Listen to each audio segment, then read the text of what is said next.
business objective, as center of our business focus. Then we have two key pillars to this. We want to grow the content business. That implies that we want to offer the consumer a variety of content. We want to offer the consumer quality content and content that meets their needs. Then we'll also, the second pillar is creating new value. That is offering new propositions, new innovations that meet the changing needs of the consumer and also meets the expectations of our shareholders and other stakeholders. Now, underlying all that is our emphasis on the fact that we are a content company, and our strength is on content. That's what we deliver, that's what we promise to give you. Then the enabling items towards achieving this objective are our values: trust, integrity, focus on the consumer, innovation, and then we have innovation and digital. Digital is an enabler. It is not an end in itself. So that is what we focus on. Then further to that is I want to restate our mission, which remains the same, creating value for our stakeholders and positively influencing society by providing media that informs, educates, and entertains. So like I said earlier, the consumer is important, and the consumer is the one we're focusing on. Then using technology that is relevant, easy, and convenient for our users. We are focusing on growing reach, that is extending our presence beyond East Africa, growing the frequency. These are the channels through which we deliver the content, and finally also focusing on monetization or creating more value through various, because we are in business, we need to also grow that. So those three items, reach, frequency, and yield, are the ones that give us the top line, the revenues that we want to achieve at the end of the day. And then technology, you can see, is the enabler that enables us to achieve a greater reach and diversified channels, and finally, better motivation. Now, we started our transformation journey around, it's actually taken us some time. But since 2018 and before, the journey has been on, and that's why this year we even appointed two key people towards achieving this transformation journey. That is Oliver and Monica.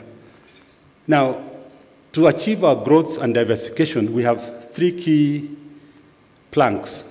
First is focus on accelerating existing products, because existing products are important and they are products that we know. So it's important for us to grow with the consumers. Like, let me take an example of the nation, making sure that the nation is offered in a position and in a way that meets the consumers of today. So we will be accelerating and moving the existing products, the various print products, various broadcasting products, and various digital products to meet the needs of the consumers of today. Then we are also focusing on new ventures, new initiatives, new innovations that are aimed at achieving or at growing our reach, frequency, and yield. And then exploration on, and then exploring opportunities on mergers and acquisition.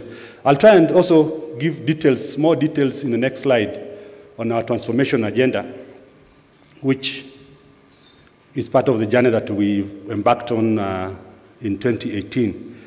Now, our traditional business model has relied significantly on third-party advertising. So we are saying now we're moving from reliance on entirely third-party advertisers to rely more on the readers. So our revenues will come from both the advertiser and the readers. That is our customers directly. We'll have a direct link with the consumers directly. The consumers can subscribe, the consumers can enroll, and give us feedback directly, and we will be able to generate some revenue out of that. Now, that calls for new journalism. It calls for change in the skills and attitude of our staff, and Mutuma will be talking more of that and providing more details on that. Then we also, in 2020, developed an Africa-wide digital brand, Nation.Africa, which is a brand that will drive our discovery, our extension to the African continent. And then we've said that our print media specifically, and all the other medias, the traditional medias here, will have to reinvent for commercial viability. And that's why we are focusing on both advertiser and reader revenue. Then developing an agile and responsive organization structure. We've relooked at our organization structure, and there are three key pillars. We have a pillar on technology, we have a pillar on content and consumer. So those three pillars, which are intertwined together, that when the content pillar moves, the customer pillar also has to move, and the technology pillar has to move, supported by various shared services. So that is the kind of organization that we've built, and we've actually brought in the various people in place. I talked earlier on about innovation, partnership, and mergers, and that's why Pamela was hired and redeployed, not hired, but redeployed.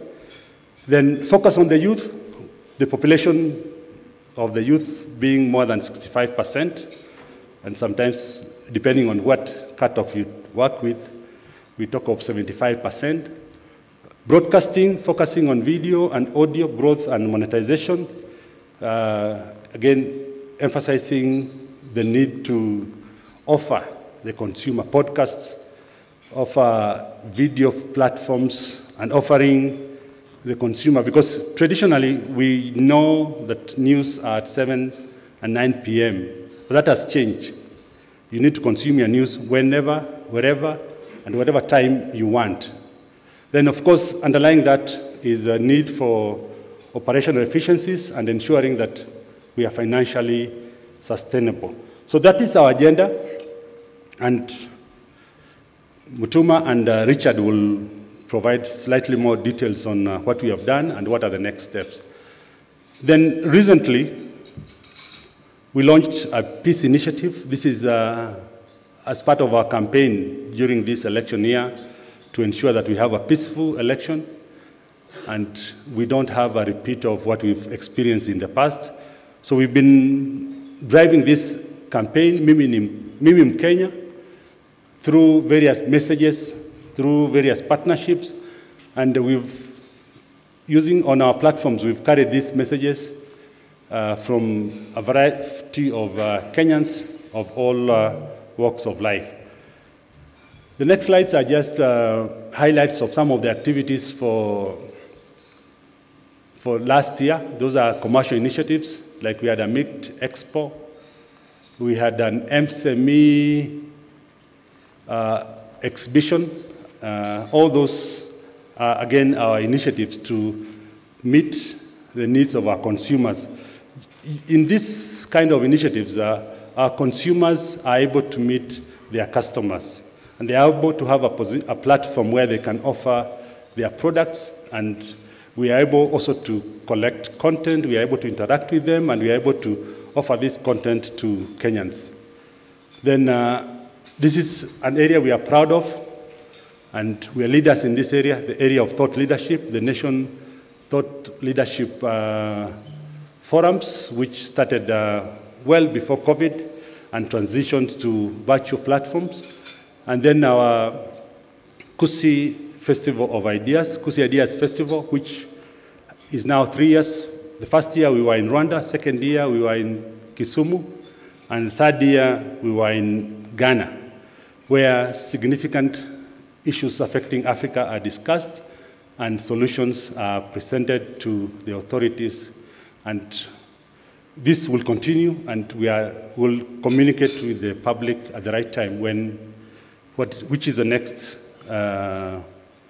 topic and the next place where we are going to have the Kusi Ideas Festival. That is sustainability, again focusing on matters, environment, health, and education. Those are areas we've consistently focused on. Then marketing, we have a number of activities like the top 100, the top 40 under 40, and a variety of other activities. A significant one is the relaunch of Taifa Leo and the launch of Taifa Leo Coast Edition. Just for information, Taifa Leo is the fastest growing publication, I think, in this country. No other publication is growing better and is getting better traction than Taifa Leo. It has a double-digit growth in an environment where expectation of such growth is not there. So I will end there and invite Mr. Mutuma Matthew to discuss and go deeper into the transformation journey. So Mutuma, karibu. After Mutuma, we'll have Richard. Thank you.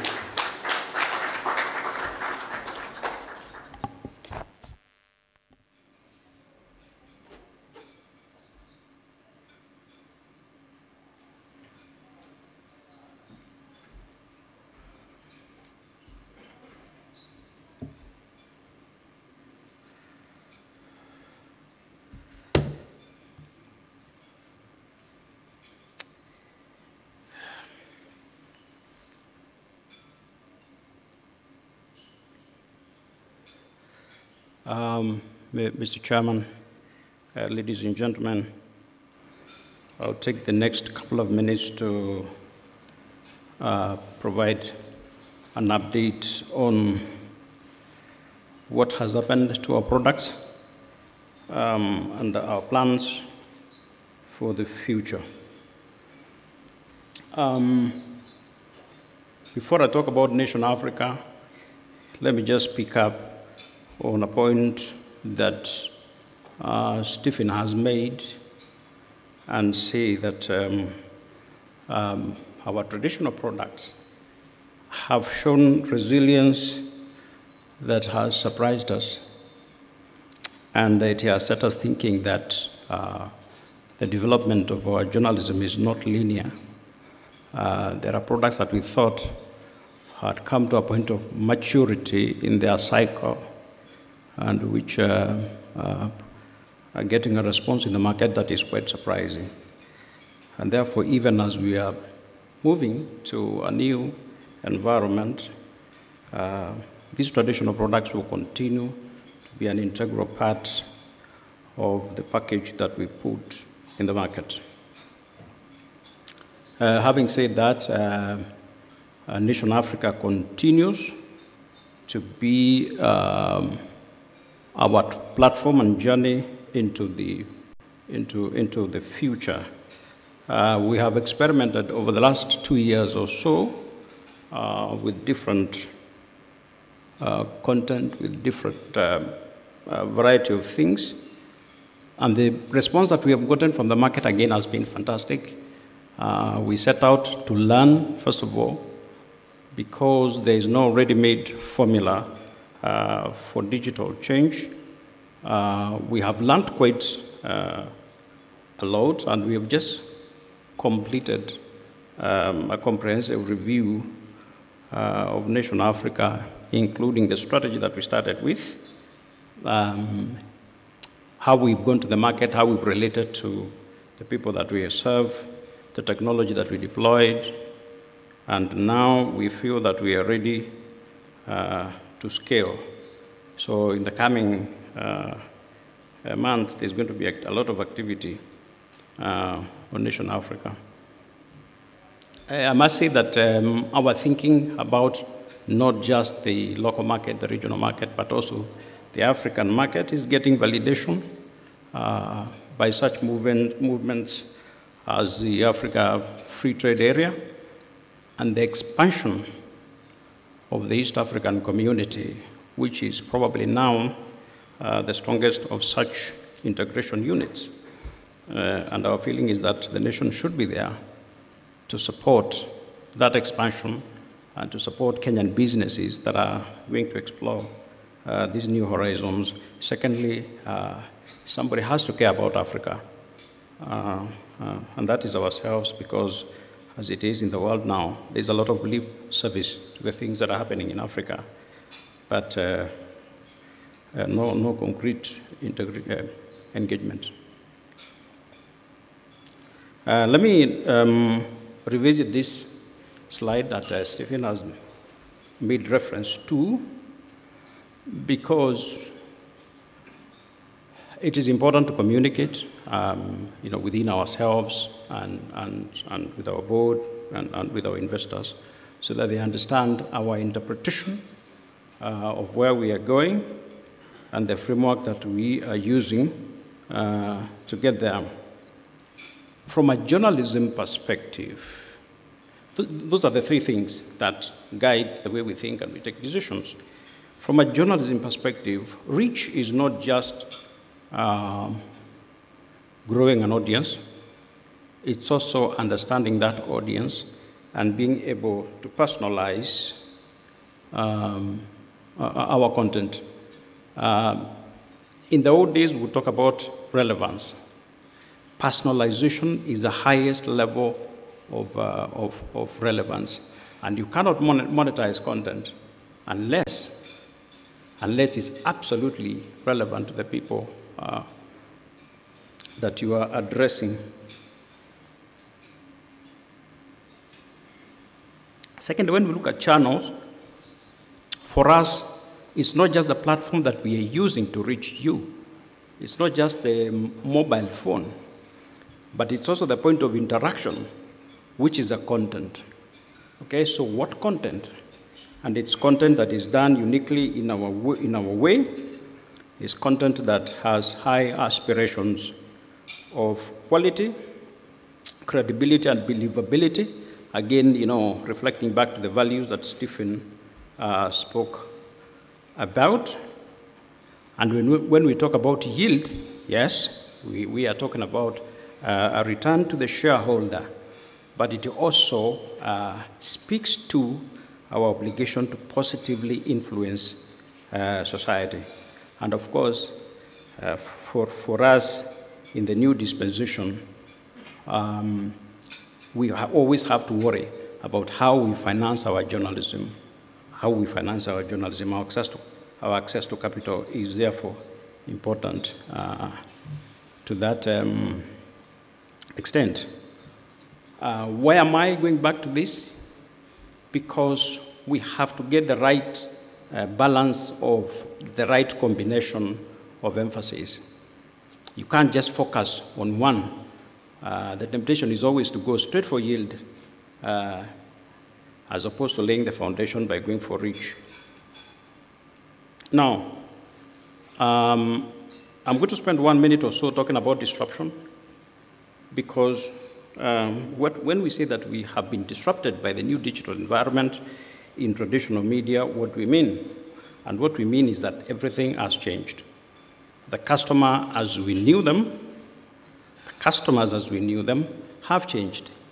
If you are talking about newspapers traditionally, you meant somebody who could read and afford a newspaper. So when you're talking about in this digital context, who is the customer? And when you really think about it, it's anyone with a mobile phone and an interest in content that is quality, as opposed to just social media stuff. And therefore, if the customer has changed, then the journalism also has to evolve. The journalism and its relevance and its importance. If there is all these rivers and rivers and rivers of content available for free online, then what is the point of having organized publishing? Again, it's the content itself and how that content is done. Going back again to the values, journalism that is accurate and truthful, and that people can base decisions on. And in response to this, and in response to the reviews that we've done over the last year or so, now we can be able to see clearly how the journey is supposed to be, and to focus and move with a little bit more confidence. Number one, as we say in the newsroom, the nation is rich. Our fundamental objective now is not to scatter ourselves all over the map, but it's to build a good, addressable audience that we clearly understand and that is loyal to us, and that therefore we can monetize and monetize durably. Because it's possible to start something and then you have results for 1 or 2 years, and then you don't have results. And this focus on reach, we are not just leaving it to the digital products, but we are spreading to everything. Even units like Taifaleo that we thought had come to the end of their existence, and we are seeing if it is possible to grow our audiences on that platform, then we must go out and do so. A point to note is that there is a greater emphasis on youth products and youth activities, and that will be seen on the things that we will be doing in the short term on Nairobi News and other youth-focused products. Secondly, the focus on television, and especially NTV, and I think Stephen introduced our new colleague, and his being here is in itself a statement of intent that, that we probably are tired of being number 2 in the market, and that now we're going for something different. Thirdly, the focus on new money, new value.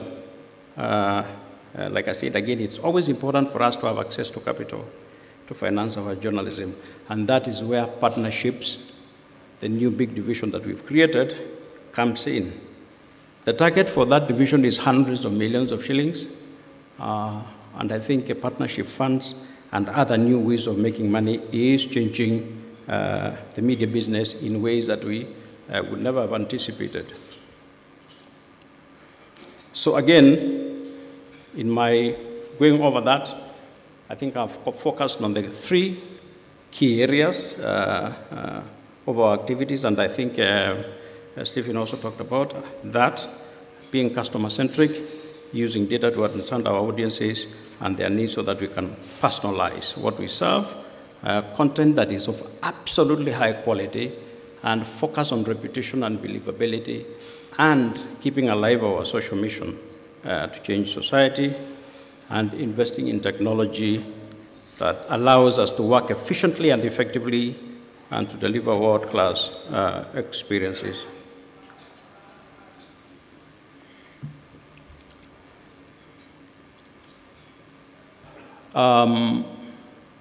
This is an example of premium content. We have quite a bit of it on the site. We have experimented to see what responds, how, and there will be a lot more of this. Podcast again, an exciting new area, no immediate revenues, but big possibilities for the future. There's a lot of aggressive work that is taking place in the background, and we'll take the market by storm as we get on gaming and all these other things that keep people with us. Example of content. The e-paper, which is the replica of the printed copy of our publications. The platform is redone. We got the feedback from the market that there were issues with the platform. It's done. It's being tested. The subscription journey is shorter, more intuitive. The user experience is good. It's like reading the paper. It's easy to read. including for people who have advanced eyesight issues, security features to protect revenue, and so on and so on and so on. It's overall a much, much more pleasant experience, and it will be the market as soon as we finish testing. A more detailed look at NTV. Again, leadership and talent changes. A more aggressive positioning of the station as a part of the national conversation, not as a follower, but as a leader and moderator of that conversation, expanding our reach, bringing on board more audiences, investment in technology, including technology that allows us to serve video on demand, focus on content and relevant market-beating content. Therefore, there's a lot of stuff that is already happening there and a lot that is going to happen in the near future. Examples, again, of very good content, especially the investigative pieces. They're probably not as many as we would like them to be, but we're picking up the tempo.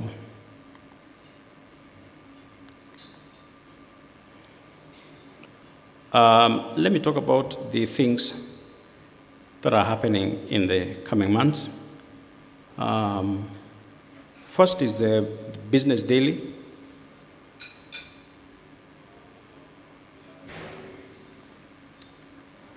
The Business Daily is an example, again, of those products that have demonstrated resilience, not least because it's a fantastic product in many respects.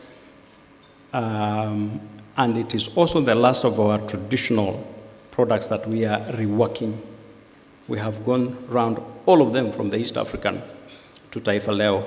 The Business Daily is the last to be looked at, and we probably saved the best for last. So first is content. A lot of research going on now to ask, is the original formula still working? Have we diverted from what we intended to do, which was to provide a high-quality business publication intended for the business reader, for captains of industry, for students of business? Is the promise still there? And what more can we do?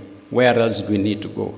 And what is its place in the broader context? Does it remain a Kenyan-centric product, or does it also move to Africa? A redesign, a reworked digital distribution tools and strategy, a clarification of its position in the market, and also more work with data, not just its use in reporting the news, but possibly also trading in it. So we are working on the Business Daily now, and at around the time of the election, the new product will be the market. We hope it continues to do as well as it's doing now. Let me spend a few minutes on the election. It's a very energetic election that we are having, and every effort must be made and is being made to make sure that the nation does its part in maintaining a good environment for business to continue, even as people vote. But we don't want to go into this election, as we have reported many times, just as reporters with a notebook to say what people are, to report what people are saying. We want to go into this election as a participant, because we have a point of view on behalf of the many people who come to us for news about what kind of country they want and what kind of issues they think leaders should be focusing on. The leaders should not be focusing 100% on coalition building and sharing of positions. There are things that are important to the lives of the people and the future, and they should pay attention to that And I will give a few examples. One, and the one that occupies our mind all the time, is the whole question of climate change. Looking around and seeing that the capacity of our country to sustain its population is in question because the seasons have changed, because we have less water and the environment is more hostile. And as a nation, we are establishing a separate desk, a formation that will cover climate change, and we are partnering with a variety of organizations to make sure that this becomes a critical part of our coverage. But we also want this to be part of the national conversation. How are we building resilience? How are we building climate resilience, and so on? Number two is how we are progressing from as a country, and we are concerned that we are seeing cases where actually rather than going forward, we are going backward. This is what we are calling regression. There are things we used to do well that we no longer do well. We used to grow and sell coffee well. We no longer grow and sell coffee well. Who's dealing with this, and how are they dealing with it? And why is it not part of the national conversation? There are others in quality and all that, and violence and national debt and all that. But this will become a part of the way we are approaching this election in terms of asking specific questions about the issues that the leaders are focusing on. As you can expect, of course, the election will be well covered on digital, print, television. And we'll take certain measures to make sure that there is increased public participation in the election as a civic duty by the nation, and so on and so forth.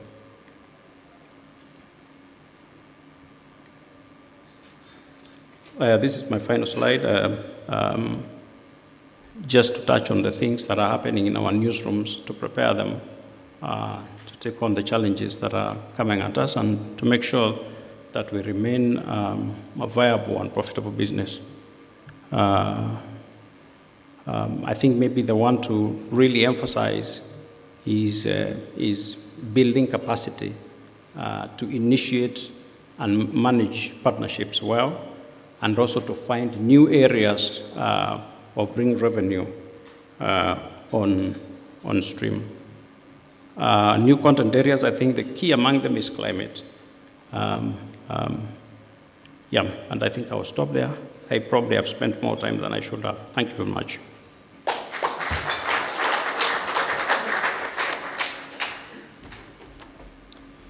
Thank you so much, Mutuma. It's now my distinct honor to invite the CFO, RT, and as he comes on stage, let me just remind you, if you want to be part of this conversation online, hashtag NMGFY2021. Let's unpack the numbers on Twitter, Instagram, wherever. Karibu, RT.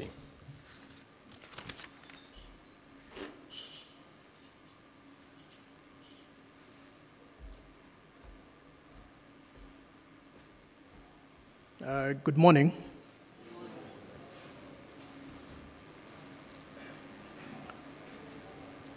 It's not a very easy job to speak after Mutuma. He's our editor-in-chief, and he's very good with words. So, right. So, I have just a few slides to take you through. Stephen talked about, our CEO talked about the strategy, gave an overview of what has been going on, painted the picture of probably where we are coming from and where we are going. Mutuma then talked about our journey of transformation and what we are doing with the various products, the investments and the initiatives and all. Stephen also talked about the various marketing initiatives and sustainability efforts. But now all this then translates to numbers. And we are either spending money, making money, investing money for the future, Some you invest and you don't earn much.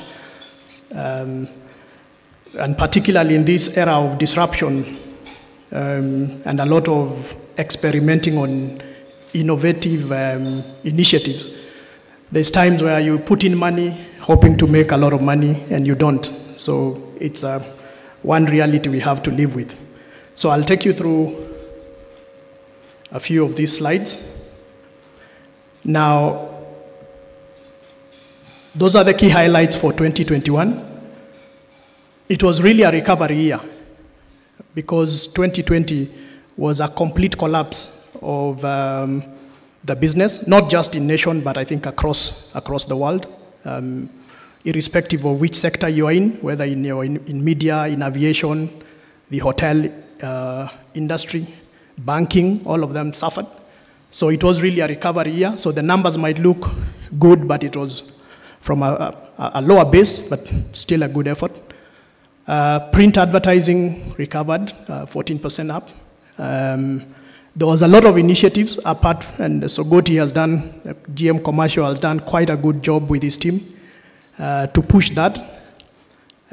Television, both in Kenya and Uganda, has done a superb job, 25% up.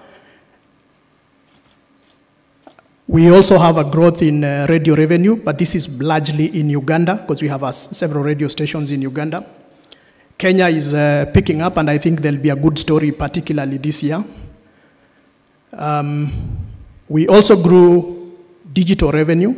This was largely from both direct and indirect advertising. Courier revenue was up. We have a courier business that rides on our newspaper distribution business, and it's been growing. E-paper, this 2021 was a single-digit growth, but in 2020, actually, we had a double-digit growth. Mutuma has talked about the things we are doing with the e-paper, and as soon as the new platform is out, we should be able to, we're actually quite bullish about the e-paper. We registered a decline in print circulation. COVID restrictions were on and off in Kenya in that year.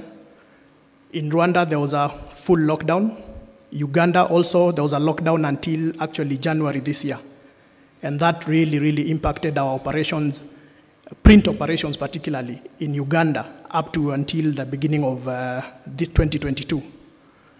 Tanzania, there were no restrictions. There was also a change in leadership, which has sort of positively impacted the environment, and the business is doing good in Tanzania. In 2021 also, we had a very successful share buyback.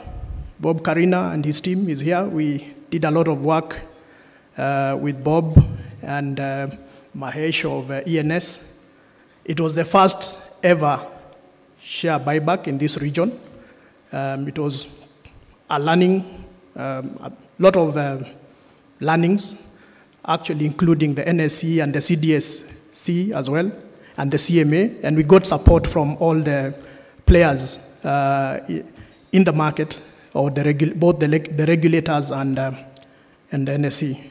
So we had a very successful share buyback, and there will be a slide later on that.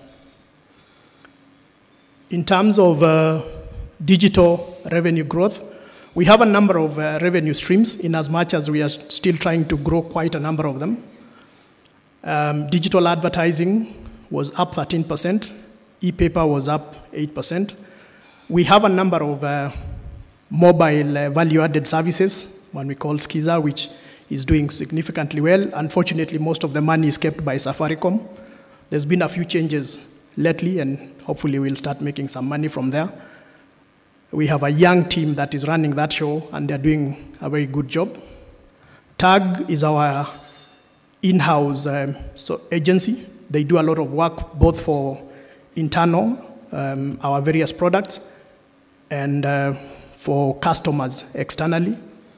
One of the things they do pretty well is the Digital Summit, which is now an annual summit. we are hopeful that we're going to continue pushing TAG to make a bit more money from that stream. Nation.Africa, subscribers are going up, and Nation, the registrations are also going up. I'll later on, when we look at our digital footprint, I'll make a few comments on how the data wall and the paywall has impacted our digital footprint. And there it is. So at the moment, we have 47.3 million users on our platforms. Those are the various platforms. The first one is really our own. Those suffered quite a bit, particularly in Kenya, when we introduced the data wall, where people are now being asked or requested to register and requested to pay for prime content. This market, I think it's still very new because everybody expects that anything that is available on the digital platforms should be free. They don't want to pay for it. They don't want to register. You just want to get your data and read for free. But then with this push for digital, for reader revenue, we've got to start, getting our customers to understand that if we deliver quality content to them, then they should be able to, comfortably register and pay for it. We are working on a number of initiatives to grow that number of 7.1 to quite a bit by the end of the year, probably closer to the 20 million. I will not spend too much time on this, and then the picture we just wanted to paint is that in as much as print still remains our biggest contributor to our top line, there has been significant growth in particularly broadcasting over the period, and we are still very, very bullish about broadcasting, both the linear channel and the digital channel that we are working on. There is a lot of work going on to work to have television available on digital channels and video on demand.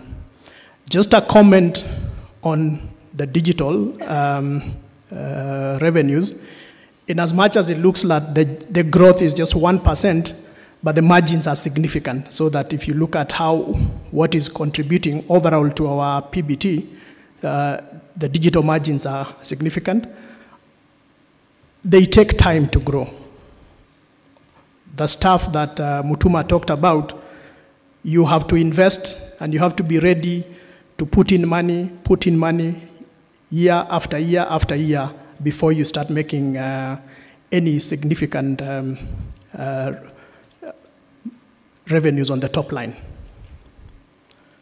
The e-paper started off a while back, but it's been growing, and by now it is, this is in terms of total all the publications, is contributing about 14% of our total circulation copy sales. But there's even a better story on the niche products. If you look at those niche products, and this is expected because the readership of the Business Daily and the readership of the East African, they are certainly more comfortable on the digital platforms. Business Daily at the moment is at 38% in terms of e-paper and 62% on print.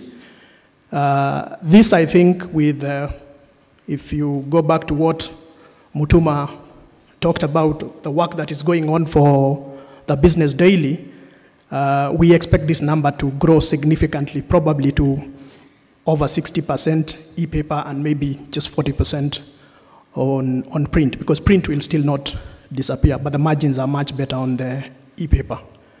The East African is also growing, is at 21% now, and they still work. We are quite bullish about it as well. Now, I just have one or two other slides to go, which basically is what I think we have all been waiting for. Now, in 2019, we were at 9 billion in terms of top line. And as soon as COVID, actually as soon as Mutai, the CS then, Mutai Kagwe, announced that a case of COVID was detected, there was a complete shutdown of the economy, complete. And we had people canceling orders, agencies shutting down, and within the first 3 months of 2020, our top line collapsed by almost 50%, slightly over 50%. And then we've been working on growing it. Some customers went and never came back. We got new ones. We are increasingly working on bringing on board new business because we can no longer rely on the traditional revenues. So the growth this year from 2020, which is about 12%, about 800 million, was driven by broadcasting and recovery in print, advertising, and of course, digital. That leads me to where we are in terms of profitability. We closed 2020 just about 120 million, which was a struggle. In fact, up to October, we really were losing money, and we picked up in the last quarter of that year. And this year, we are ending up at 730.7 million in terms of PBT. And that, if you look at that slide in the waterfall, is largely driven by a growth in revenue. We also took a lot of measures in 2020 in terms of sorting out our operations, looking at our costs, looking at our org structures, and these have continuously impacted our PBTs positively. That is then the summary. That's a condensed statement of comprehensive income. Turnover is up 12%. Gross profit is up 13%. PBT, we closed at 730.7 million against 119.9 in 2020, which was a very difficult year. And with other comprehensive income, and therefore we then, after tax, we ended up with 584.7 million against the 135.5 the previous year.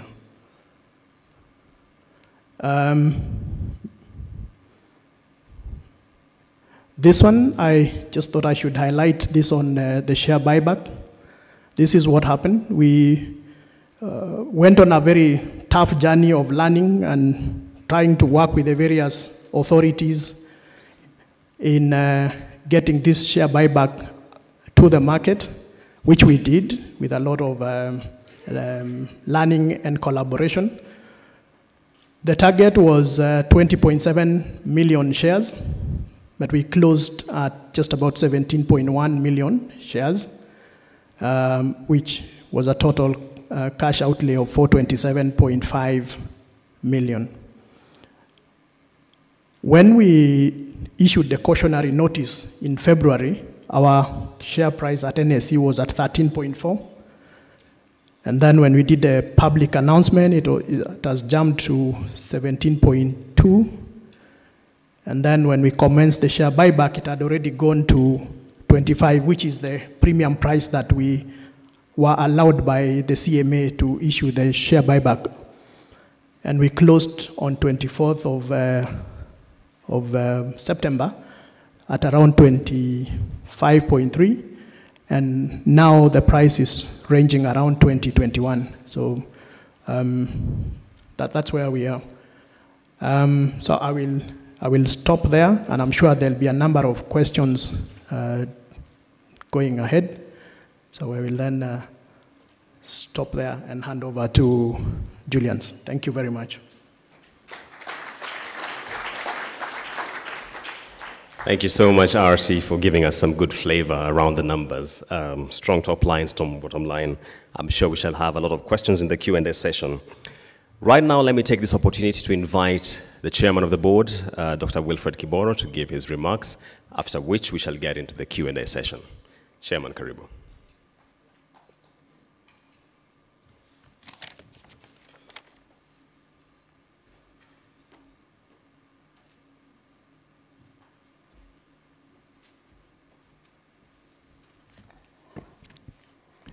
Good morning. I'm aware that time is running, and I know most of you want to go back to your stations to do some work. The figures have been shown, and I think I would like to start by congratulating the management of Nation Media Group for a job well done in 2021. So I think a round of applause is appropriate.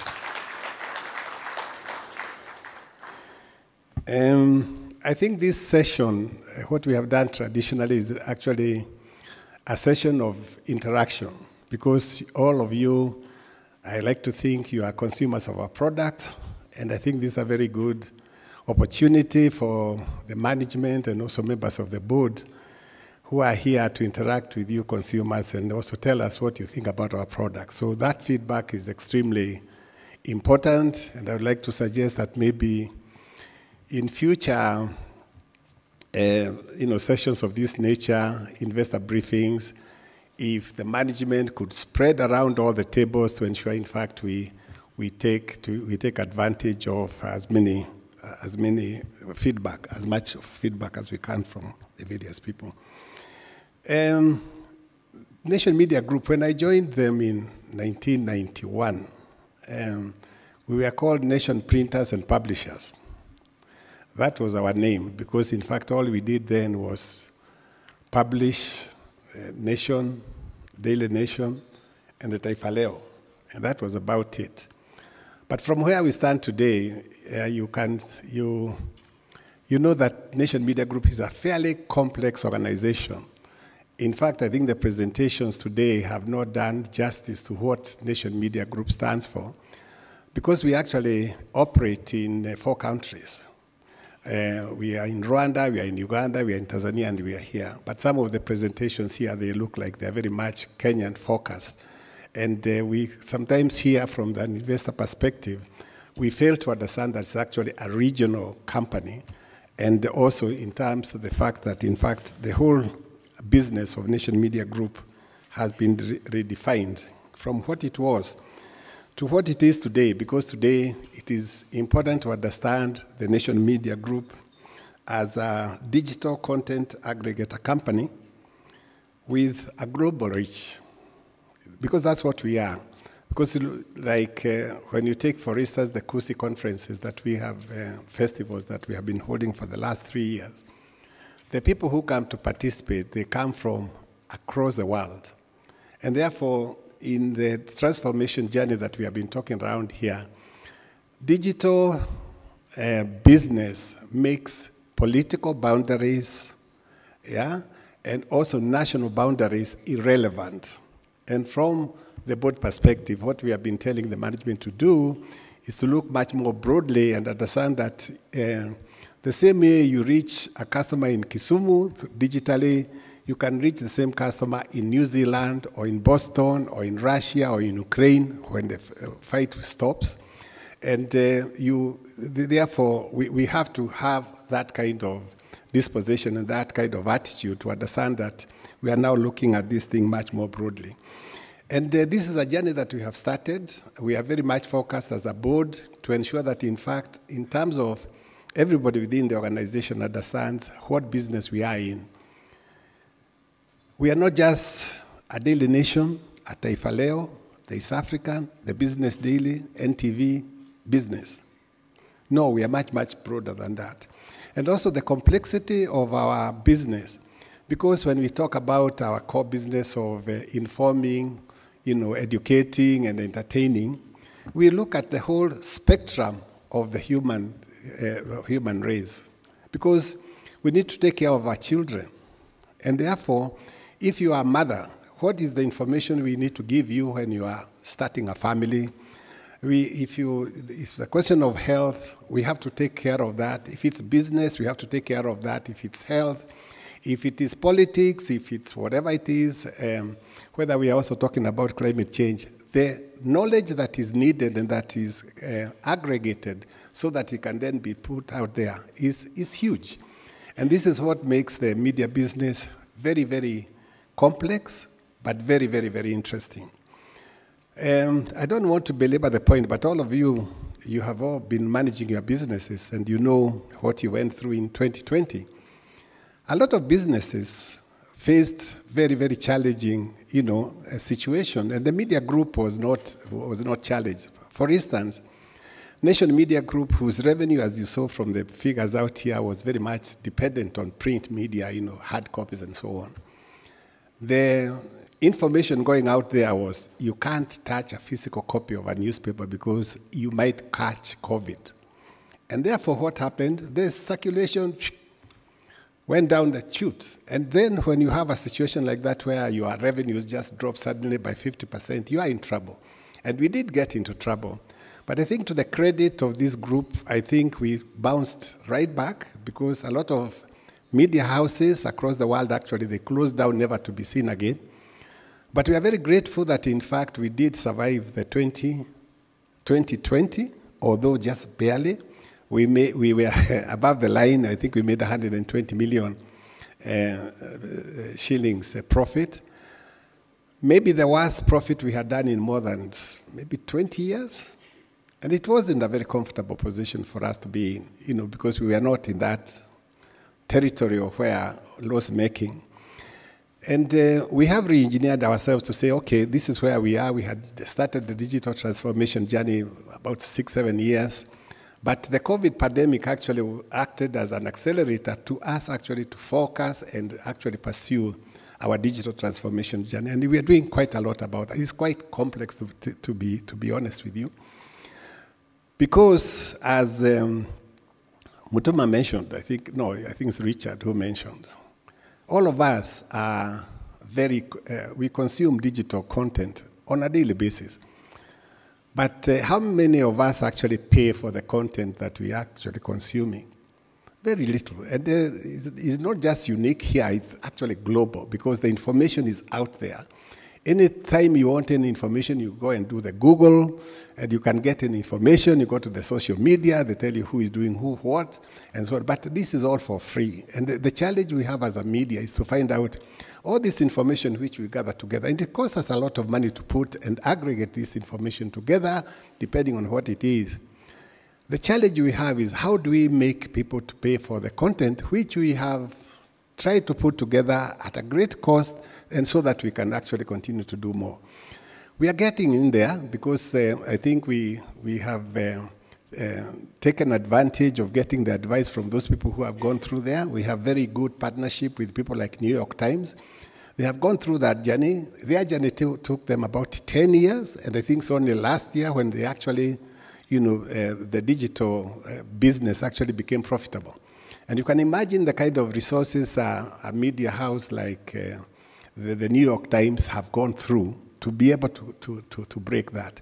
So I think we are fortunate enough by having some people, some of our board members actually work for New York Times, and we have benefited greatly from the advice they have given us on how we can tackle this transformation journey.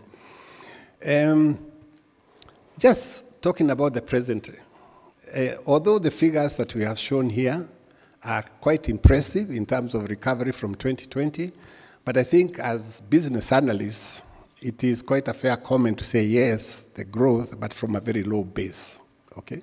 So it's easier to grow business from a low base. Yes, that is true, but also equally to understand that the whole impact of COVID had not totally gone by 2021. In Q1 this year, I can confidently say that we have seen that the trajectory in terms of the recovery is actually being sustained, and therefore we are looking forward to saying, I think the worst is behind us. And also, in terms of what we are focusing on, is also to change the contribution mix from what we are getting from the print media, the broadcasting, and digital, so that the bulk of the revenues going forward, and particularly from the margin perspective, we are focusing at that being digital. And this is where the challenge is. We are not saying we are going to ignore the legacy media like the print. It will continue for a number of years to make significant contribution, but that's not where the future is. The future of this group is not in distributing newspapers. Newspapers will be distributed, yes. The content in the newspapers, yes, but it will be through the digital platforms. And that is where our focus is. So we are very happy when we see that we move from a dependence where the print media was contributing 90-95% of our revenue to maybe where we'll get to 75, 40, 30, and eventually probably the print media will not be contributing more than 25% of our total revenue. That's where we are heading to. We still feel that even in the legacy media, like the television, looking at the business in a different manner, and also finding new ways of actually being able to get revenues through partnerships and things like that, and also dealing with partners who are passionate about some certain issues which are important to the humanity. And we are finding that the kind of support we are getting, for instance, when we do things like climate change, when we do things like environment, when we do things like civic education, all those kind of things, health and so on, we are getting people who are willing to partner with us, and we are also making a little bit of money on that. The other thing I also want to assure the people of Kenya is that we will not forget our core business in terms of why we exist as a media house. Yes, profit is a key to us, and the board is pushing very, very hard to ensure that even as we go through all this transformation, we must not forget the investor, because this company belongs to people. There are people who put their money to set up the Nation Media Group, and they don't expect anything less than getting a good return on the investment.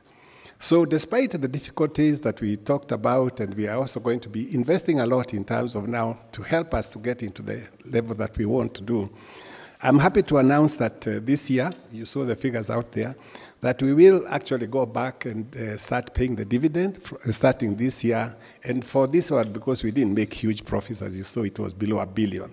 So we will be paying a dividend of $1.50. At least the board is going to recommend to the shareholders that we pay a dividend of $1.50 for every share. We are hoping that, in fact, this year, God willing, if we get very good results, we should be able to do even better next year and go back to where we used to do. As you know very, very well, we used to pay up to 10 shillings per share, and we hope that, in the fullness of time, we can go back to that. So I just wanted to, I don't want to take a lot of time, but to say that whereas we are looking the business in a very optimistic way, but I don't think anyone can say that we are out of the woods yet, because we are not sure whether we're going to get another wave of COVID. We know that in China, for instance, there is a total lockdown in some of the cities. Whether another wave, another mutated, variant is going to come to our way and end up in closure or, movement, we don't know. We are praying and keeping our fingers crossed that that doesn't come, because that could affect, again, the business, and we hope we don't go there. Also, the other thing that has also been, may affect our business is the war that is going on in the Ukraine, because it has disrupted business globally, pushed the prices of major commodities through the roof, like you saw the oil industry, all the turmoil that we got here. We haven't seen those kind of things in Kenya for a very, very long time, probably since the 70s. So we are not out of the woods yet, but I want to reassure you that the board is cognizant of some of these challenges and are taking the necessary steps to mitigate those challenges. I think I want to end my remarks by saying that this is an election year, and I think Mutuma talked about that. And I just want to reassure the Kenyan public that the media can actually help the situation or aggravate the situation. And we are very conscious that this election is highly emotive. People are highly polarized. The Nation Media Group is going to do its best to try to keep this country together. And therefore, one of the things that we have agreed to do is that we're going to be doing everything possible to promote peace. And we will adhere strictly to our editorial policy to cover all the candidates fairly and objectively, and also fearlessly. We will provide platforms for all shades of opinion to be heard, because that is what democracy the demands that we do. And let us also give everybody a chance to air their views so that they can be evaluated on their merits. Hate speech, incitement, and toxic language, we are not going to tolerate. And politicians, because like now we are waiting until after the nominations, I know the political tempo is going to go even higher. And the strict instructions to our journalists is to black out any politicians engaging in hate speech, because beyond August 9th, we still have our country, we'll still have our businesses to run, and an election is just a political event. It will come and go. We have had them since the beginning since we became independent, so that's the framework that we want to do. So we are, our civic duty is to keep the country together, because it's good for business, it's good for all of us. I want to thank you for coming to this investor briefing, and we would like, after this, we'll have a Q&A. It's a pity that I think the time has gone far, because I would have wanted to spend more time on Q&A rather than us coming to preach to you. You already know a lot about that. I thank you so much, and I want to ask for your support in whatever we are doing.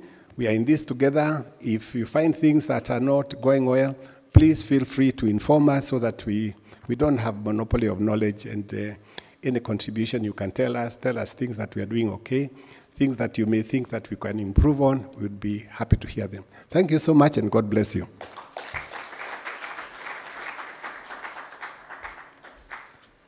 Thank you so much, Chairman, and more importantly for the dividend sweetener in the earnings announcement. Asante sana. To this point of, I think where we all wait for the Q&A, and my colleague Samuel has 2 roving mics, so they'll be on the floor there. Standard practice, you raise your hand, you tell us who you are, where you're coming from, which organization you're affiliated to, and you pose a question, brief, succinct to the point, a maximum of 2 questions, please, per person. So, ready to take your questions. Depending on where I see the first hand, any? Yes, sir, we have a question on this table, please. And to whom you're addressing it to. Thank you, Master of Ceremony. My name is Geoffrey Pethuel Maoga. I'm a shareholder. I do not intend to hide my appreciation regarding this occasion now to the chairman of this great media group, board members, and the entire executive management for these resilient results. We are not looking at the results per se, but we are looking at the journey. And these people who have made this journey are the staff of this great media house, whether COVID, whether what time that is, these members of staff have made us proud. To begin this journey upwards is a long story. It's a long story, but what I cannot hide now is Chairman Dr. Wilbert Kiboro is a crusader of fighting anti-corruption. And he has been on this for a long time. And that's why we have said that you staff members working in this media house, give us content. Give us content, true content, because you are protected. In the past, you used to write very good news, and you are picked. You go and stay in the cells. But in this case, Chairman Kiboro has said, You will not go there, I will go there instead. And that's the most important thing that I need to say. And then the next thing I need to say is the management.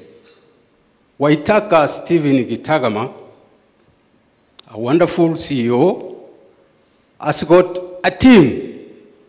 And the team in the management has done wonders. And this is a CEO that has put his foot forward right from the word go. And he has done what we can see here. So what I need to say, Churians, is the beauty of this story is that we have started growing upwards. And I thank God that going forward, we as shareholders, some of us, will like the story here. So my short remark is not a question, but I needed to give this comment here and now that we are proud what the management is doing, what the board is doing, and what you all, members of this great media house, have done. And we were lucky that we have been selected as the chairman of Media Owners Association, and that's a credit for us. And Mr. Chairman, Stephen, continue doing this because I hear we are praised out there. Thank you so much, Mr. Chairman. Thank you, Geoffrey there, who's a shareholder. Thank you for the very kind remarks to the management, board, and staff. We really appreciate that. There was a question here.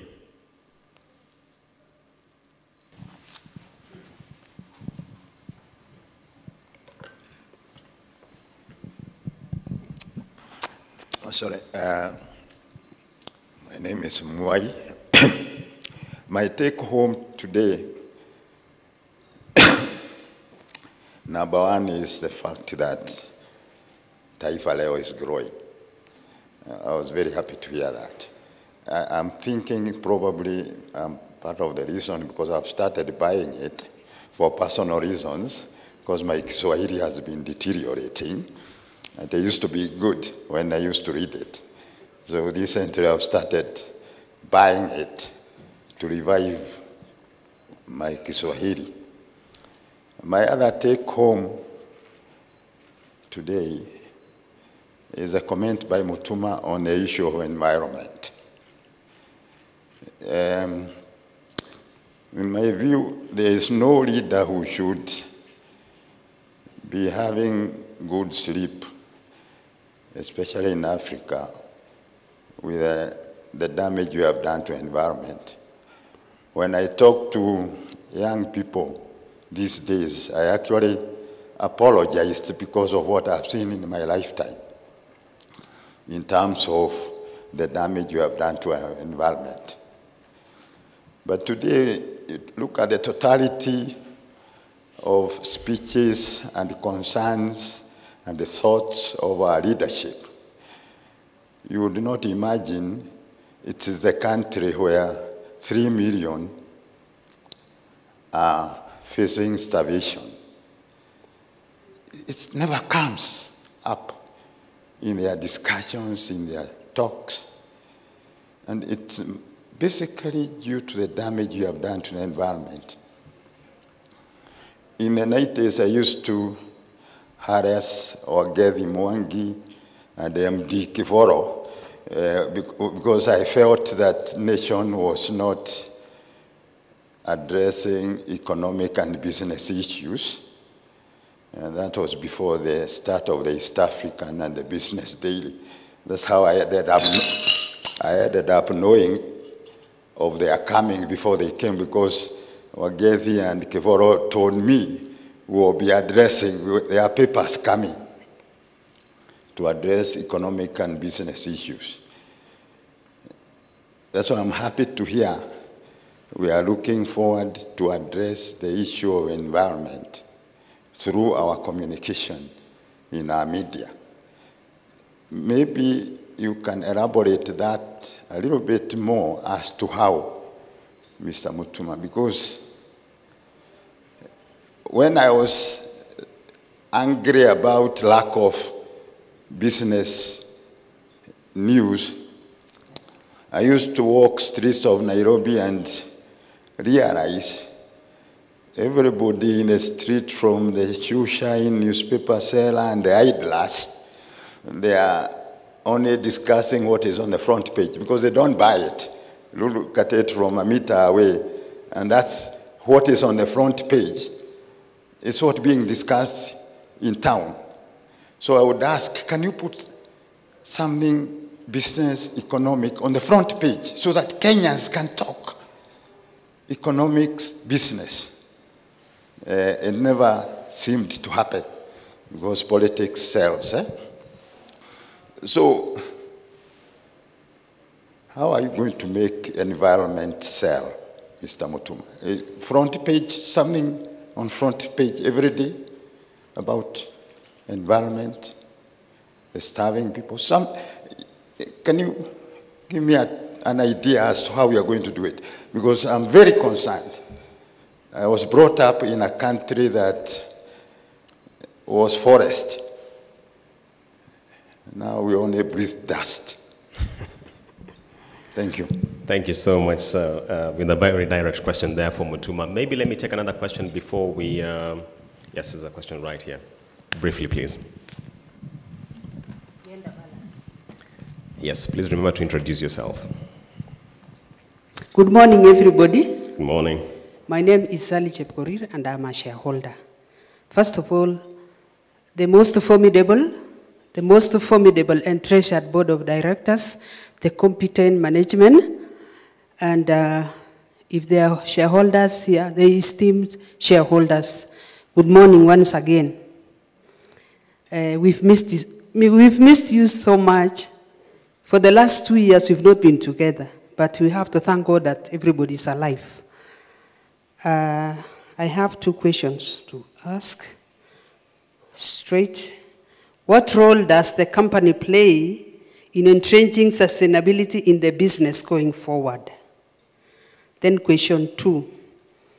What role does the company play to enhance gender equality today for a sustainable tomorrow? Then finally, if a crisis of this nature were to arise or strike, God forbid, what will you do differently in terms of your preparedness? Thank you very much. Thank you so much for those 2 questions. Let me invite Mr. Mutuma. There was one question for you around the climate and environmental sustainability. There's been a question around gender equality and what the company is doing about it, as well as crisis preparedness and replication of what we've had with COVID. How agile is NMG as an entity to position itself? Yes, Mr. Mutuma, please. For the sake of our online viewers, please just come to the podium. Please. Oh, sorry, Mr. Mutuma, I'm told you can actually take it from there. We are okay with this. All right, thank you very much. Let me take the environment question, and possibly I can invite my, oh, she's no longer here, but maybe Pamela can take partnership. If she's not here, then I'll take it myself. The how are we going to cover climate? The obvious thing is that we will have journalists and editors who will do nothing else but climate stories. And those climate stories are assured of publication in the various platforms that we have on TV, on digital, and on print. Secondly is the partnerships that we are trying to build. The first one with the Green Blue Foundation Africa, which is a content partnership that we have discussed and we are exploring so that they can share their expertise, and especially in the area of deforestation and reforestation and other initiatives that are being taken to restore our country. We are also exploring a partnership with Bill and Melinda Gates Foundation for capital to finance the establishment of the desk and content to that extent. I think that's all I will say about climate. I can comment briefly about gender. As you know, we have a fully fledged gender desk, and we have a publication that covers nothing but gender issues, and gender is very well covered in our various platforms. I think our coverage is award-winning, and there's a lot of respect for what the nation is doing. But also internally, because the media has traditionally been very male-dominated, we also have policies in place so that we actually practice what we preach, and that is to increase the quota of girls joining at the entry level, and also increase the presence of women at all levels of our organization. Thank you.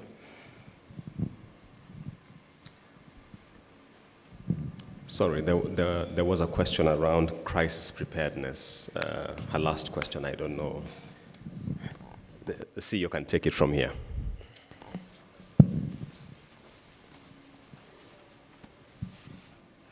I think let me stand so that I dispel the risk of not being prepared for any crisis. I think Sally has asked a very significant question, which is what keeps me awake. The first one was long-term sustainability, and the other one is the risk. Because those two things can collapse, can kill a business. So Sally and investors, our focus is on the long term. We do a lot of research. We talked earlier on about digital transformation, and all those are aimed at ensuring that the business is here in the long term. We have a lot of focus on innovation. That's why those new positions that I talked about earlier on are significant for ensuring this business is here today, tomorrow, and in the future. The issue of risk, we've learned a lot. We have a team that looks at our risks and the mitigations that are in place. And we learned, each day we are learning what we need to do to ensure that the business doesn't get into, or if there's another COVID, or if there's another calamity, what are we going to do?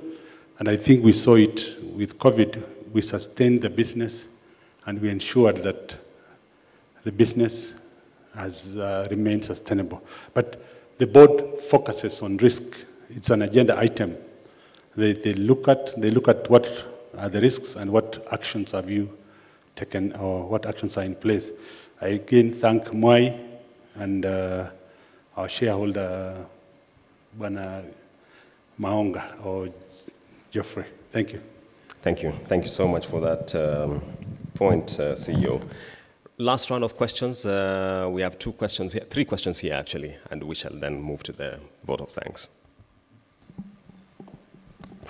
Thank you very much. My name is Willis Nalwenge from Kingdom Securities. I do have a question which is slightly above your maximum questions. Number 1 is on the digital revenue. It has gone up by 1%, and you say that the margins are significant. Maybe you can tell us what are the margins on the 6% revenue positions on the digital, on that. Number 2, on the e-papers. You've told us that there's a niche product which is digital platform growth, the Business Daily and the East African. Kindly also explain to us what are the percentage revenues towards your total revenues, both digital and circulation, because if they're the ones that grew, we'd like to know what position they are on the total revenue position. And then number 4 will be on the buyback, share buyback. From the mathematics we've seen and the dividends you've given, they slightly don't make sense. You went on and did a share buyback which was, from our view, very well successive. The share price has only gone up by a very small margin, 33%. From the valuation you're given was 66% above the then trending share price. Does it mean that somebody overvalued your price when you're doing your share buyback? Because even the valuation we're doing as independent valuers, it's still slightly below the 20 shillings that it's trading right now. And that can be reflected directly from the dividend payout. You've given 1.5 shillings from the revenues, and the reality of the matter is that if we normalize your revenues between 2019 and 2021, it will have been another 5% decline overall. So the 12% increase is basically, like the chairman said, or somebody said, from a low base, but on a normalization, it will have been a decline. Does it mean that we might not have anything to sell to our investors, considering that, again, our projections for 2022 might be another decline on the same? And on that, maybe the CFO can tell us, you've said that there's a positive view on Q1. There was an uptake on that. What is your projection for full year 2022 with view on revenues and expenses, considering that we have very little control on the bottom line? So maybe those are my views. Thank you. Thank you. Thank you so much, Willis. Let's take a final one before now I invite RT to respond to that. Please, there's a gentleman here.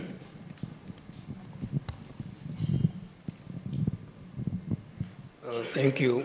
My name is John Kimani. I'm a farmer and an investor.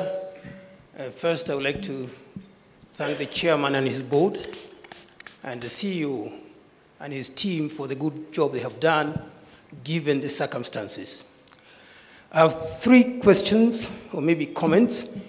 One, a recurring theme in the presentation has been expanding the footprint of NFG in the various countries in East Africa and, of course, across Africa.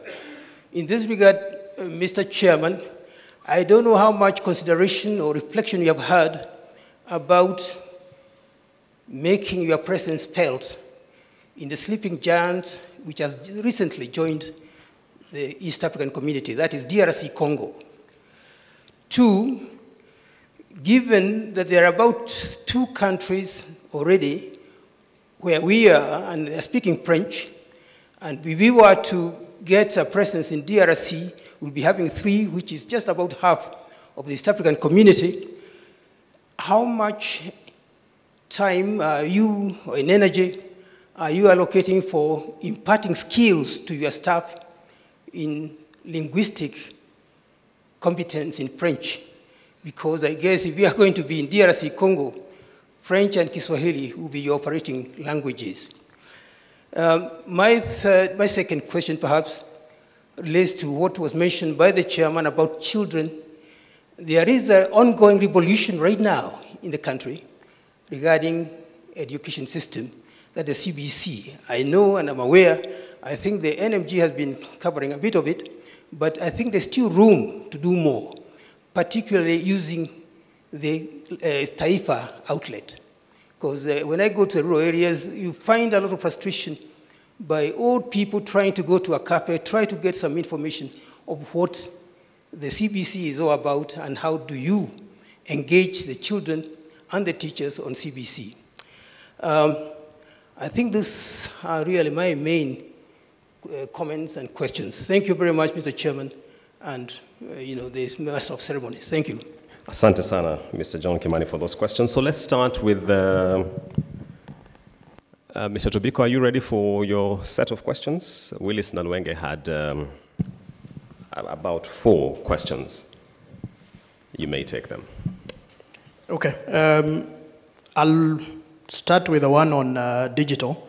In as much as digital revenue was just about 6%, it actually contributed about 18% of our PBT.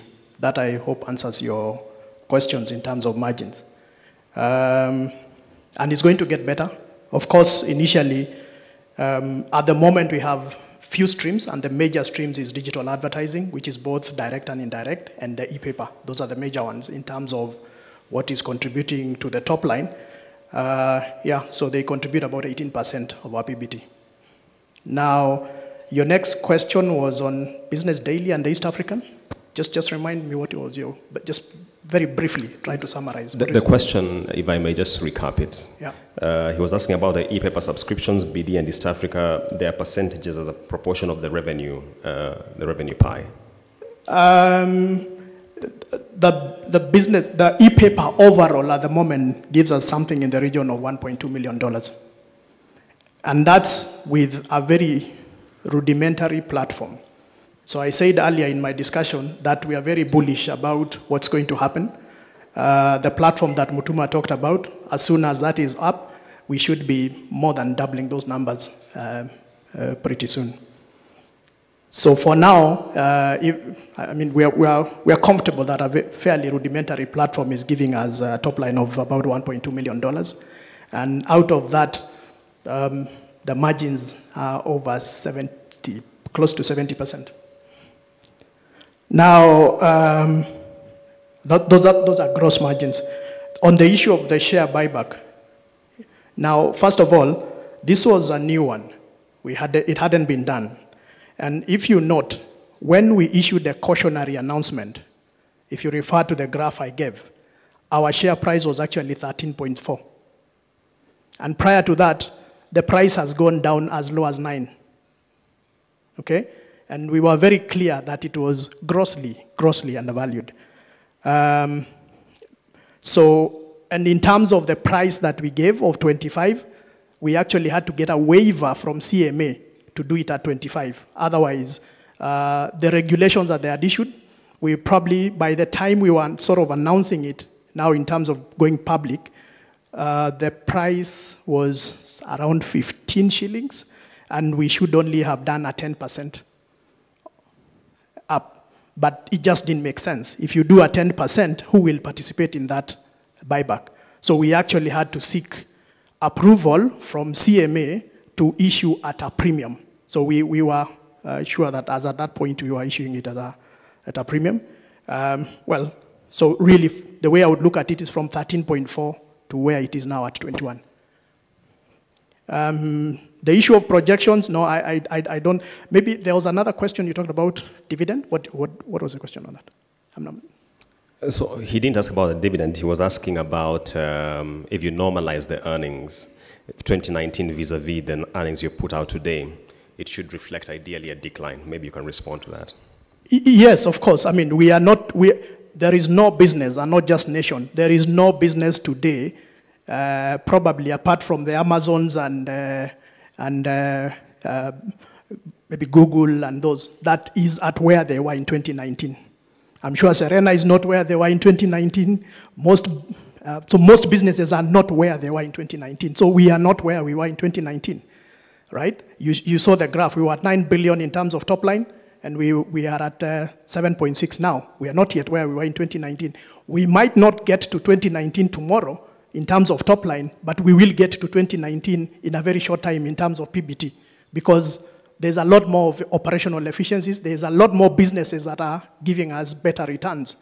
However, I will caution that this is a long journey, right? Someone mentioned that, I think the chairman mentioned that it took the New York Times close to 10 years to get its digital revenues to overtake what you'd call the traditional revenues, right? By the time we do probably grow our digital revenues from 6% to maybe 15, 20, 30%, that's probably another 2, 3, 4 years. Because we, of course, are learning from the businesses that have already done it, so we will not do it in 8 years or 10. We will do it in a much shorter time. But it will take a lot of investments, right? You saw in my first slide that cash had grown by 38%. We have reserves of around 3.9 billion. We should be able to invest a lot of that money for future revenues. So we are not really just relying on print, because we cannot rely on it going forward. It has very huge fixed operating costs that you can't do nothing about. If you have a plant, you have a plant. Whether you are selling 10 copies or 100,000 copies, the plant remains. So I think I would urge you as an investment advisor to slightly look at it more long term, and I'll be happy to paint our journey in more detail going forward. And we actually intend to have quarterly sessions with investment bankers just to paint that journey. Thank you. Thank you so much, Mr. Tobiko, for that. Let me invite the chairman to respond to the question on NMG's appetite for the Francophonie market, especially DRC.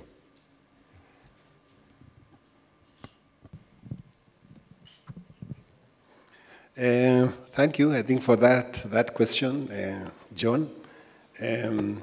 Yes, it is true that as Nation Media Group, our ambition is not just to become a regional media house, but actually a Pan-African media house, and also global, with a global footprint. Because, as I said earlier, when you are in digital, it's the same cost of communicate with a customer in China as it is to get one in Githurai. It's exactly the same cost, through the digital thing. So we are very much conscious about that. In terms of DRC, I think it's a big deal. And I think the media, what we have tried to do at Nation Media Group is actually to paint out the potential, not just for Nation Media Group, in terms of perhaps some of the benefits that could be coming from DRC, but for the business community as a whole in the region, because it's a real big deal. You are quite right in terms of saying that the language is a big barrier, because in DRC they speak French, and very few Kenyans, me included, don't speak French. And those are obstacles that we really need to do. I think it's a good point also, because if you're going to start looking at that in a much more business-like manner, we can't do it speaking Kiswahili, Kikuyu, and English. I think we will need to speak in a language that people there understand. So yes, we are not just looking at DRC, because that will come within the East African community, but we are looking at a Pan-African business. In fact, when I was in Ghana in December, one of the things that we were discussing in the Kusi Festival in Ghana last December was the notion that Africa relies on foreign media entities to tell their story. If anybody wants to hear about Africa, they look at CNN, they look at Sky News, they look at BBC. And these 60 years after independence is utter disgrace. So a lot of people, not just from Kenya, but from across Africa, we are saying, I think this is the time now we should be able to think about having a Pan-African media sort of conglomerate in this, maybe fashioned along the CNN, which can tell the story about Africa as it is, with the prism and the eyes of an African perspective, not what the guys in the West think about us, mostly never seeing anything positive about Africa, a continent of disease, ignorance, poverty, corruption, a whole lot of them, some of them true, but I think we need to have a platform where we can actually package ourselves in the way we want to do. And therefore, that's a thing that we're actually pursuing very actively, to see who we can partner with across the African continent to be able to have that kind of stuff. Because if we are able to take this to the next level, and of course, it's a huge investment, but we have the advantage of saying that when it comes to content, we have the Eastern African region well covered. We don't really need to invest in content building from this particular region.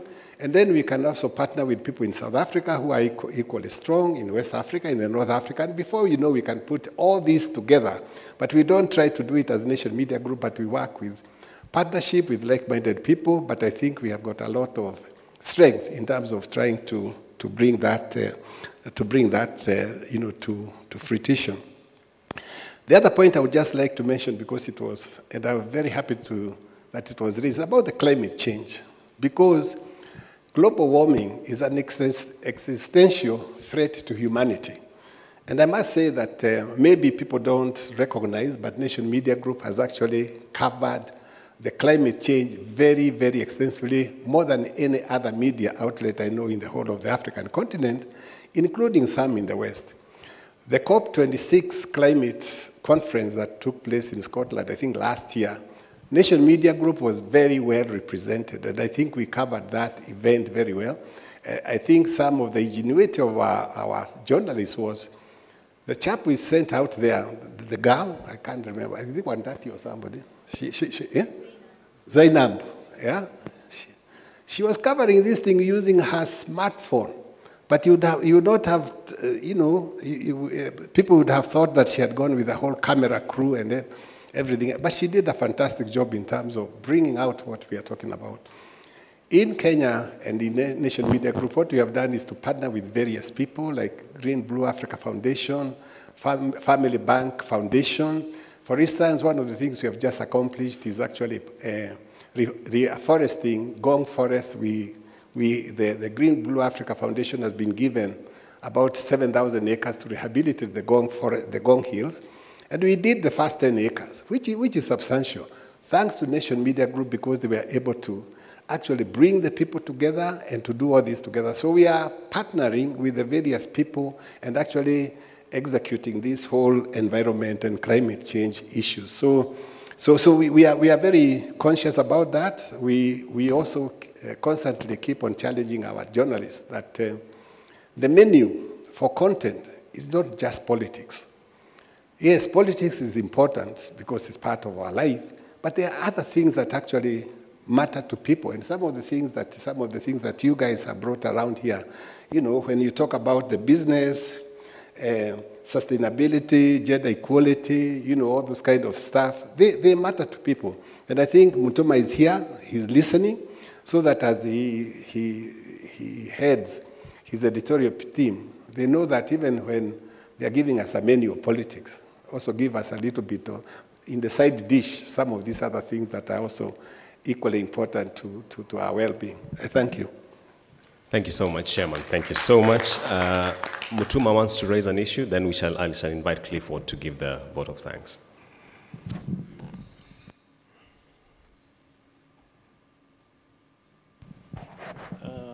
Not to raise an issue, but just to emphasize what the chairman has said about the linguistic challenge of covering Francophone Africa. But I just want to say that we are already in 20 African countries, some of them Francophone. And within the group, and especially in Rwanda, we have bilingual journalists. We have bilingual journalists in Cameroon and other places. And therefore, even though we do not have a sufficient pool of journalists to be able to cover as extensively as we would like, I think maybe we have a critical mass to make a quick start, and then we train as we go along. Thank you. Thank you. I'm told we have one final point from the extreme end there.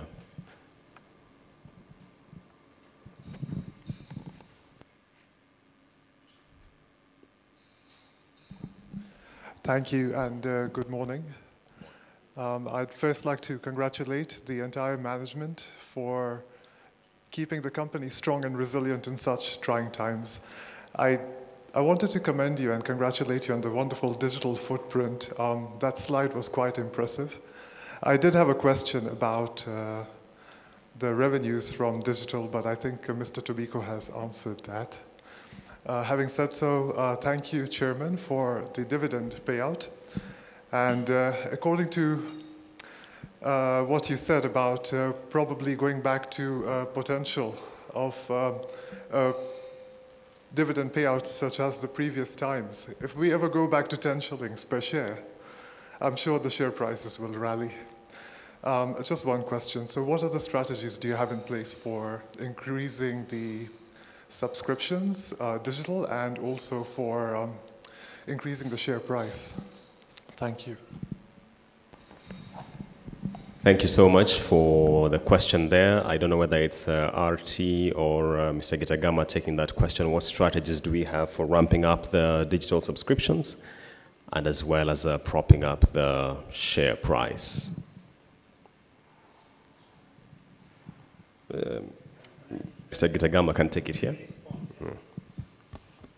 I think first there was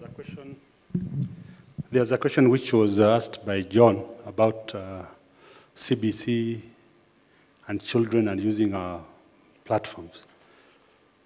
I think we have in place a newspaper in education program where we use newspapers in schools to drive education. And the schools that have subscribed to that program have actually done significantly well. In addition to that, we have specific programs. We have partnerships with UNICEF, which focuses on children. We have specific programs. We have specific products, like in NTV, we have Generation X.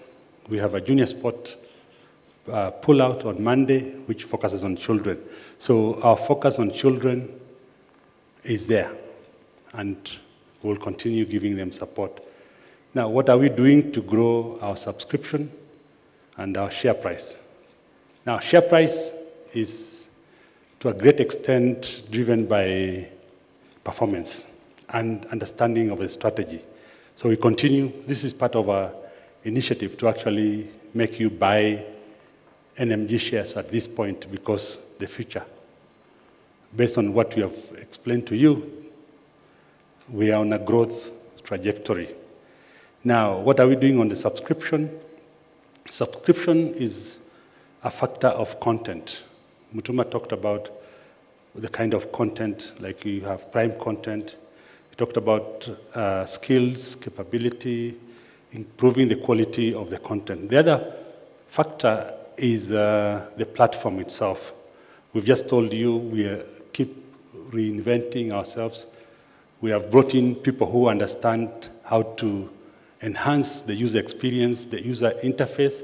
All that is aimed at ensuring that you have an excellent experience and therefore register and maintain the stickability on our platform. Again, it's aimed at rewarding the shareholders and the consumers in the long term. I think, yeah, and you can see the numbers that Richard shared earlier on. If we're a total footprint of 47 million, is a big number. So that explains that the efforts are actually bearing some fruit. Thank you. Thank you so much, Mr. Kitagama, for that answer. At this point, let me draw this to a close and invite Mr. Clifford Mashoka to give us a vote of thanks.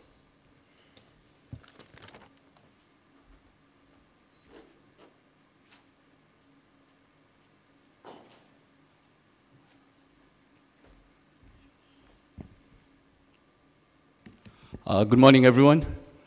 I think this can be described as a morning for building back better and a recovery morning. And I think it's great to see all of us here. As we were coming in, I think a number of us were just expressing their delight to be able to meet in person again and just to share not only a meal, but also to be able to share ideas. Let me take this opportunity to first thank our chairman for being able to make it here to this morning. I know you have a very busy schedule, and I think for you, your presence being here, we do not take it for granted. Let me also take this opportunity to thank the board members, I think, who are also here. We have Mr. Alwanga, who has joined us this morning. And also to thank the shareholders. We have a number of shareholders who have joined us this morning. We do not take it for granted that you've put aside your time to be able to come here, Bwana Kimani, and a number of shareholders who are here. And also to thank specifically some of our invited guests. We have Her Excellency Saklin Sida, the Pakistan High Commissioner, who has taken time to join us this morning. Thank you so much. You've been a great supporter, and you know, this is not only the first function that you'll be able to come, and I think that is something that we really want to appreciate your presence here. We want to thank Dr. Azim Lakani. It's great to see you after many months, and great to have you join us and share with us this morning and this day with us. The very able, very supportive, never missing Bob Karina. Thank you very much for being able to come. I think you're one constant factor in all our investor briefings and all our breakfast sessions, and also for your kind assistance for the share buyback. I think you played a very key role in what we achieved last year. Let me take also this opportunity to thank Professor Diogratius, the Vice Chancellor, Mount Kenya University, who has also joined us this morning. I know a number of us are here in terms of various capacities. Sometimes it may not be possible to thank each and every one of you, but we really want to take this time to thank you. We have various representatives from our esteemed advertisers, agencies. We have our partners. Our registrar is also here. We also have the investment bankers, our fund managers, and people that we generally share on a day-to-day basis. Your feedback here this morning, sharing this breakfast with us, being able to ask us the tough questions, being able to give you the responses, is not something we take lightly. And that's why being able to come here today for a physical function is something that is quite important for us. As we said, there is opportunities for us to be able to engage more. Even immediately after this, some of us will remain behind to be able to just answer some of the questions and also clarify some of the issues. So please join us after this to be able to stay for some time. Let me take this opportunity not to forget my colleagues from Nation Media Group, the management, staff who have been here, the wonderful production team who are always here very early in the morning, and I think that's something that we really want to thank you. Our suppliers, sound system, and also let me take this opportunity to thank the Serena team, who always take very good care of us, not only from the food to the arrangement, but also to just logistics. This event is never possible without a small team that always comes together to do it. So let me take this opportunity to thank Kenya, Naomi, Rhoda. We also have Sam with us, Muli. Please give them a round of applause. Other than that, please, this is a great morning to say Asante Sana as we go back to our day. May you have a fantastic day. Journey masses wherever you'll be traveling to, and wishing you all the best. As the chairman has said, please continue supporting us with feedback, with confidence, and also with any comments or suggestions. Thank you, and thank you very much. But let me not finish by first also ending by thanking our MC, Julians, who's a capable MC. Please give him a round of applause. I think he steered us very well towards the end of this forum. And with this, all I can say is go well. Thank you. Ladies and gentlemen, that takes us to the close of our program this morning. Thank you so much for your time. I believe there's still breakfast out here, so you may partake. And if you have any questions, Eric Musa, I saw your hand up. RT is right here, so just walk there and ask your question. There is no problem. Asanteni sana, and I wish you a delightful day ahead.